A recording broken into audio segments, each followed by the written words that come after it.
Students, tenth का दूसरा chapter आज हम लोग करेंगे, जिसमें चैप्टर का नाम है वर्ग समीकरण। इसके पहले हम लोग पढ़ रहे थे लीनियर इक्वेशन, मतलब कि हम लोग पहला चैप्टर पढ़ लिए। अब दूसरा स्टार्ट करने जा रहे हैं। पहला हमारा था दो चरांकों वाले रेखीय समीकरण। दो चरांक उसमें हुआ करते थे, एक्स और वाई हुआ करते थे, और ये दिया है वर्ग समीकरण। तो वर्ग समीकरण में क्या करेंगे, तो मैं बता रहा हूँ, आप लोग ज़रा इसे ध्यान से देखिए कि वर्ग समीकरण में एक्चुअली होता क्या है। इसके पहले जो हम लोग पहले चैप्टर में करते थे, अलजेब्रा का जो पहला चैप्टर था, उसमें ऐसे हुआ करता था x + y = 9, या ऐसा x + 2y = 15, ऐसा कुछ लिखा हुआ रहता था। और दो समीकरण हमारे पास रहते थे, पहला और दूसरा। हम लोग इसमें कुछ 3-5 करते थे, आगे पीछे उल्टा गुणा भाग करते थे, और हम लोग लाते थे, हम उसमें लाते थे समीकरण को, वह x और y, ये दो चरांक हो करते थे, x और y दो हुआ करते थे, और इसमें से हम लोग x की वैल्यू और y की वैल्यू फाइंड करते थे। x और y की वैल्यू फाइंड करते थे। और इस चैप्टर में भी ज़्यादा कुछ नहीं है, वही करना है, लेकिन ये वर्ग समीकरण है। वो दो चरांक वाले रेखीय समीकरण थे, मतलब उसमें चरांक होना जरूरी होता था, एक पहला दूसरा, दो चरांक हुआ करते थे। इन चरांकों का मान निकालते थे हम लोग। और अब इसमें क्या करेंगे, ये वर्ग समीकरण है, इसमें कैसा लिखा होगा वो आपको बता रहा हूँ। सब कुछ भी अंतर नहीं है, जरा सा बस ऐसा कुछ होगा, जैसे अब सेकेंड चैप्टर में जो करने जा रहे हैं उसमें ऐसा होगा, x² + 2x = 9, ऐसा भी हो सकता है, या तो फिर ऐसा y² + 3y = 15। मतलब मैं ये सब की बात भूल जाओ, ये सब भूल जाओ, पहला दूसरा समीकरण सब भूल जाओ। बस ध्यान में ये बात देने की ज़रूरत है कि हमारे पास जब वर्ग समीकरण चैप्टर नंबर 2 हम पढ़ रहे हैं, तो इसमें हमें क्या करना है, इसमें x² रहेगा तो वर्ग समीकरण है, ठीक है, x² रहेगा तो वर्ग समीकरण है, अन्यथा नहीं है। तो इसका पहला क्वेश्चन जो है करने जा रहा हूँ, देखिए आप लोग और समझिए इसे, और इसे जो है रफ कर देता हूँ, और आपका ये बताने जा रहा हूँ, इसे ध्यान से समझने की कोशिश करिए। तो क्या करेंगे, कोई भी दो वर्ग समीकरण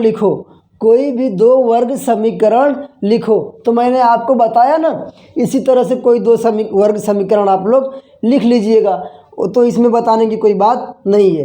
क्वेश्चन नंबर 2 पर डायरेक्टली चलते हैं, क्योंकि थोड़ा सा सॉल्यूशन जो करना है यहाँ ही है। तो क्या करेंगे, 2.1 का क्वेश्चन नंबर 2, 2.1 का क्वेश्चन नंबर 2। क्वेश्चन नंबर 2 में हमारा दिया है, इसमें दिया है क्वेश्चन नंबर 2 में, क्वेश्चन नंबर 2.1 में देखो, 2.1 में क्वेश्चन नंबर 2 करने जा रहे हैं। 2.1 में क्वेश्चन नंबर 2 करने हम लोग जा रहे हैं। 2.1 जो क्या है, हमारा है वर्ग समीकरण, वर्ग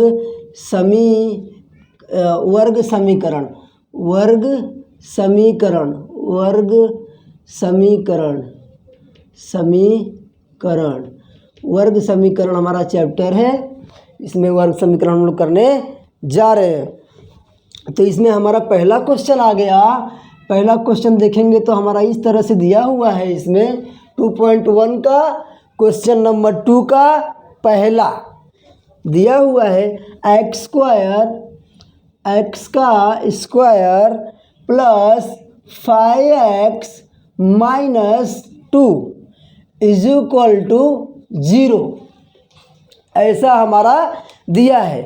तो इसमें क्या करेंगे हम लोग, इसे बताना है, हमें क्या बताना है, वर्ग समीकरण है कि नहीं है। वर्ग समीकरण है तो हाँ बोलेंगे, नहीं है तो ना बोलेंगे। तो देखते हैं इसमें क्या है, ये हमारा वर्ग समीकरण है। क्योंकि इसमें वर्ग दिख रहा है ना। जब ये वर्ग दिख रहा है तो ये वर्ग समीकरण होगा। ये हमारा दिया है तो इसमें एक समीकरण तो है ही है, समीकरण है। और इसमें क्या करना है, इसमें वर्ग भी है। सबसे बड़ी घात जो है, सबसे बड़ा वर्ग है, ये 2 है। जिसमें 2 रहेगा वही वर्ग समीकरण होगा, नहीं रहेगा तो नहीं होगा। तो क्या करेंगे, यह दिया गया समीकरण वर्ग समीकरण है। क्या करेंगे, दिया गया समीकरण पहली बात तो ये समीकरण है। दिया गया समीकरण वर्ग समीकरण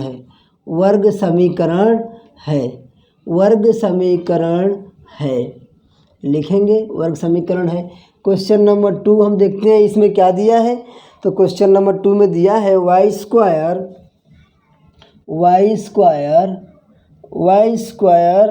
बराबर 5y माइनस 10। 5y माइनस 10 दिया है। तो हम क्या करेंगे, पहले इसको समीकरण बनाएं, वर्ग समीकरण बनाएं, और उसको बनाने के बाद जो है तभी हम बता पाएंगे। क्योंकि देखो यहाँ पे सब तितर बितर हुआ है, कुछ यहाँ है कुछ वहाँ है। तो इसको भी इसके जैसा बना देंगे। जब उसके जैसा बन जाएगा तो पता चलेगा। वर्ग समीकरण तो है, यहाँ पे देखो स्क्वायर दिख रहा है। जब ये स्क्वायर दिख रहा है तो वर्ग समीकरण है। तो बाकी सेटल करेंगे, क्योंकि स्क्वायर से नहीं होगा, हमें समीकरण भी बनाना है। तो क्या होगा, इसलिए वाई स्क्वायर यहाँ से क्या आएगा, इधर माइनस 5y। कुछ भी अगर लेफ़्ट से राइट जाएगा यहाँ से ये यहाँ आएगा। तो ये बराबर के उधर प्लस में था, इधर आके माइनस में हो गया। और 10 जो है उधर माइनस में है तो इधर आके किस में हो जाएगा, प्लस में हो जाएगा। तो प्लस 10 बराबर 0। समझ में आ रहा है कि नहीं। तो यह भी एक क्या है, दिया गया समीकरण एक वर्ग समीकरण है। दिया गया समीकरण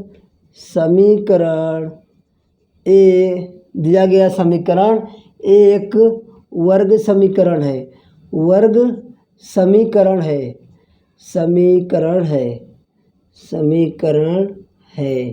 दिया गया समीकरण एक वर्ग समीकरण है। तो 2 हमने कर लिया। तीसरा देखते हैं, तीसरे में क्या है। तो तीसरा में क्वेश्चन में हमें दिख रहा है वाई स्क्वायर प्लस 1/y बराबर 2 दिया है। 1/y बराबर 2।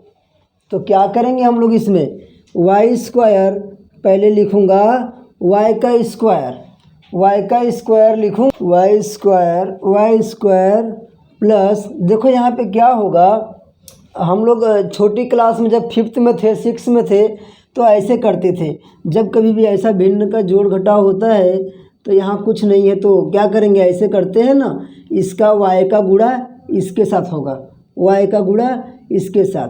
तो कितना y हो जाएगा, 3y। तो ये क्यूब में कन्वर्ट हो रहा है। देखो y का इसके साथ होगा तो y क्यूब, ठीक है ना, y cube plus y cube, इसका इससे गुणा होता है और ये जुड़ता है और ये वही रहता है। इसका इससे गुणा होगा, ये जुड़ेगा और ये वही रहेगा, 1/y। और वहाँ से ये आएगा तो -2 बराबर 0। तो दिया गया समीकरण एक वर्ग समीकरण नहीं है। ये क्या है, दिया गया समीकरण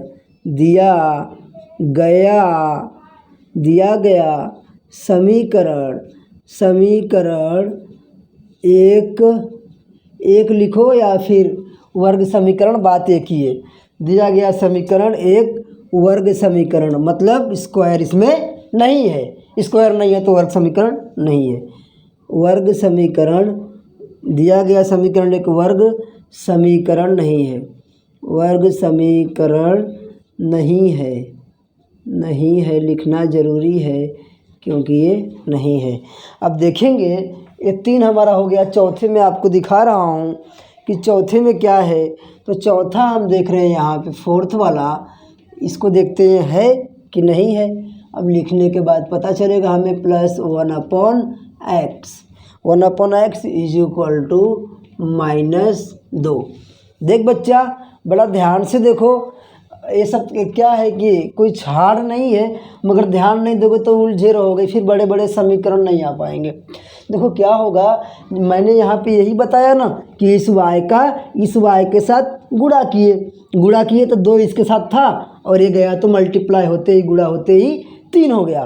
तो यहाँ पे भी वही प्रोसेस करेंगे जो हमने यहाँ पे किया। देखो x का x के साथ गुणा होगा तो x² हो जाएगा, x² मतलब 2x 2 लग जाएगा उसके ऊपर, और इसका हुआ तो 2 पहले से था और एक बाद में था तो 3 हो गया। तो क्या करेंगे, इसलिए x² प्लस 1/x माइनस था तो यहाँ आके प्लस 2 बराबर 0 हो जाएगा। तो हम देख रहे हैं कि इसमें हमको x² मिल गया, इसमें x²। तो एक हम लोग इस तरह से कर सकते हैं, इस तरह से करेंगे तो थोड़ा बड़ा हो रहा है, क्योंकि ऐसा करने के बाद फिर हमें क्या है, ये नीचे वाला x नहीं चाहिए, क्योंकि समीकरण जितना भी मैंने सॉल्व कराया और आप भी देखो किसी में नीचे कोई नंबर रहेगा तो होता नहीं है। तो इसमें क्या होगा, इसमें बटा जो है गायब करना होता है, हमें बटे गायब करना होता है। यहाँ से भी कर देना चाहिए था, मगर यहाँ पे तो वैसे ही क्यूब बन गया तो जाने देते हैं इसे। अब देखते हैं यहाँ पे क्या कर देते हैं हम लोग कि दोनों पक्षों में x से गुणा कर देते हैं, दोनों पक्षों में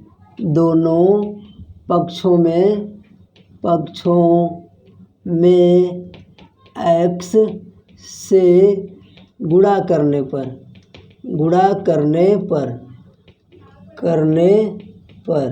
दोनों पक्षों में x से गुणा करने पर, तो गुणा करेंगे तो क्या हो जाएगा, देखो x का गुणा x के साथ होगा, क्योंकि दोनों पक्षों में x से गुणा कर रहा हूँ ना अपने मन से लेके, प्लस 1/x गुणे x और बराबर -2 गुणे x। मतलब तीनों टर्म जो हमारा था, पहला पद, दूसरा पद, तीसरा पद, तीनों पदों में मैंने क्या कर दिया, गुणा कर दिया। किससे गुणा कर दिया, x से गुणा कर दिया। यहाँ भी y से गुणा करना चाहिए था, मगर आगे मैंने नहीं किया। अगर आप लोग इसमें भी गुणा करेंगे y के साथ तो क्या हो जाएगा, y के साथ गुणा करेंगे तो ये y कैंसिल हो जाएगा और वो एक इक्वेशन बन जाएगा। तो क्या करेंगे, इसको देखते हैं, इससे ये कैंसिल हो जाएगा और ये x² क्या हो जाएगा, x का स्क्वायर हो जाएगा, और बाद में यहाँ 1 बच रहा है तो 1 बराबर -2x। इसीलिए x का स्क्वायर और उसको -2x को हम लोग कहाँ लेके आएंगे, यहाँ लेके आएंगे लेफ़्ट साइड में, तो क्या हो जाएगा प्लस 2x और प्लस यहाँ पे तो यहाँ पे ही रहेगा बराबर 0 कर देंगे।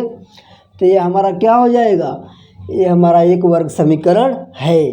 दिया गया समीकरण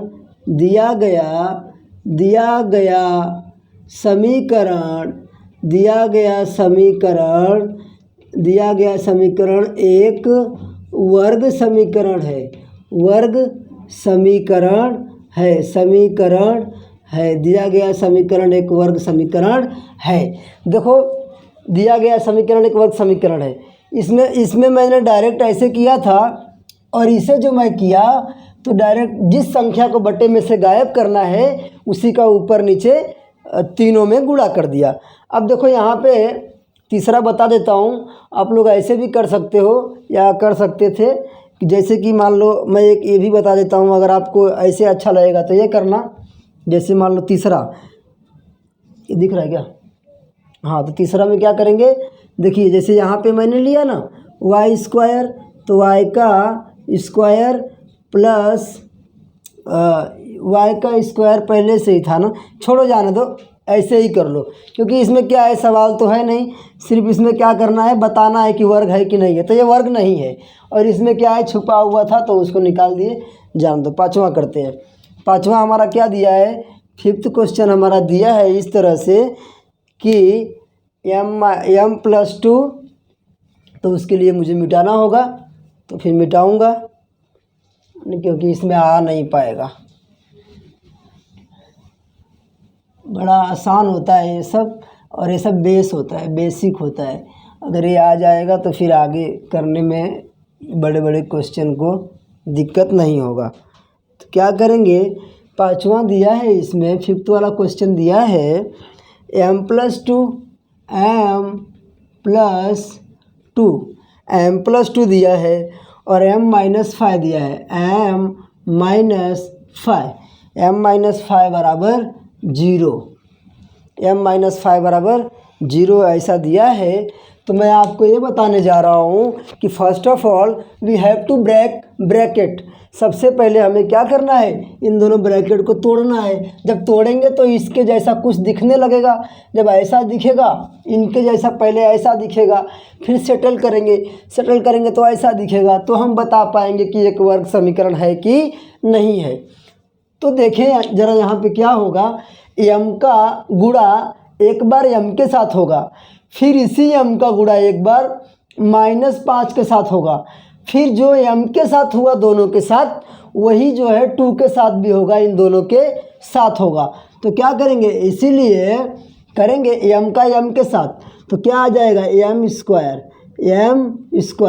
और m का 5 के साथ करेंगे तो माइनस साइन थी तो माइनस साइन आएगी और क्या हो जाएगा -5m। अब यही 2 के साथ करेंगे तो +2m, 2 भी प्लस है m भी प्लस है, दोनों प्लस है तो 2m आ जाएगा। स्क्वायर नहीं होगा क्योंकि अलग अलग बिरादरी है, एक ABCD का है और एक नंबर है। अब यहाँ देखो 2 5 10, माइनस था ना तो प्लस वाले को माइनस बना देगा, -10 बराबर 0। इसीलिए क्या करूँगा, अब देख लेते हैं क्या होता है। तो यहाँ पे थोड़ा सा सॉल्व हो रहा है, मतलब थोड़ा सा प्लस माइनस कर लेते हैं। तो m², देखो क्या लिखेंगे, m² माइनस 5m में से 2m गया, 3m बचा, 3m किसका बचा, माइनस का ना, तो -3m बचा और फिर -10 बचा बराबर 0 हो गया। तो हम यहाँ पे देख रहे हैं कि यहाँ पे एक वर्ग मिला है, ठीक है ना। तो लिख देंगे यहाँ पे दिया गया समीकरण एक वर्ग समीकरण है, दिया गया समीकरण एक वर्ग समीकरण है, दिया गया समीकरण एक क्या है, वर्ग समीकरण है, एक वर्ग समीकरण है। ये समीकरण हमारा है क्योंकि इसमें m का स्क्वायर है ना, जब m का स्क्वायर है तो ये वर्ग समीकरण भी है। ऐसे ही हमारा लास्ट वाला दिया है, छठा क्वेश्चन दिया है, 6 is given like this, m³, इसमें दिया है m³ m का क्यूब रहेगा और प्लस 3m 3m² है, -2 3m² -2, हाँ -2 रहेगा, -2 बराबर 3m³ बराबर क्या रहेगा 3m³। इस तरह से हमारा क्वेश्चन नंबर लास्ट जो कि 6 क्वेश्चन है दिया हुआ है। तो इसमें क्या करूँगा, सबसे पहले क्या करेंगे, इसमें पहले सेटल कर लेते हैं कि कौन किसके साथ सेट हो रहा है। देखो ये भी क्यूब है, ये भी क्यूब है, ये भी क्यूब है। एक बिरादर को बिरादर के पास लेके आओ, लाना ज़रूरी होता है क्योंकि तभी तो कर पाएंगे। तो क्या होगा m³, अब वहाँ से ये भाग के आया इधर तो -3m³, फिर यहाँ पे बड़ी घात के बाद छोटी घात तो इसका नंबर आया प्लस 3m² -2 बराबर 0। तो अब देख रहे हैं हम लोग, इसलिए यहाँ पे क्या होगा, यहाँ पे 3m³ है ना, एक m³ यहाँ से घटा तो क्या बचा -2m³ -2 बचा, -2m³ और यहाँ पे प्लस 3m², 3m² माइनस 2 बराबर 0। कुल मिला के कहने का मतलब ये है कि जब कभी भी ऐसा होगा, देखो कभी भी एक क्यूब भी है स्क्वायर भी है, तो कभी भी एक बड़ा नंबर है तो 2 है, और उससे भी बड़ा नंबर आ गया तो इसका वैल्यू, इसका वजूद ख़त्म हो गया, तो हमारा ये वर्ग समीकरण नहीं होगा। तो लेकिन ध्यान देना, साइन का थोड़ा चेंजेस होता है, लेकिन छोड़ो जाने दो, आगे इसको नहीं करेंगे। आगे इसलिए नहीं करेंगे क्योंकि इसमें खाली बताना है कि वर्ग समीकरण है कि नहीं, तो वर्ग के साथ साथ क्यूब भी आ रहा है। अब क्यूब भी आ रहा है तो कहानी ख़त्म है। तो क्या करेंगे, नहीं तो ये माइनस अगर पहला रहता है तो अंदर का चिन्ह चेंज कर देते हैं, जैसे ये माइनस है तो ये माइनस हो जाएगा, ये प्लस हो जाएगा। तो करना होगा तो आगे आप लोग करना, नहीं तो इसी पे छोड़ देना। इसीलिए यहाँ पे लिख देंगे दिया गया समीकरण, दिया गया समीकरण एक वर्ग समीकरण नहीं है, एक वर्ग समीकरण नहीं है, दिया गया समीकरण एक वर्ग समीकरण नहीं है। ठीक है ना। तो ये हमारा हो गया, पाँचवा यहाँ हो गया, छठा यहाँ हो गया। अब मेरे हिसाब से मैंने अच्छे से बताने का कोशिश किया है, अब आप लोग इसको समझते रहिए क्योंकि यही बेस है, बेसिक है।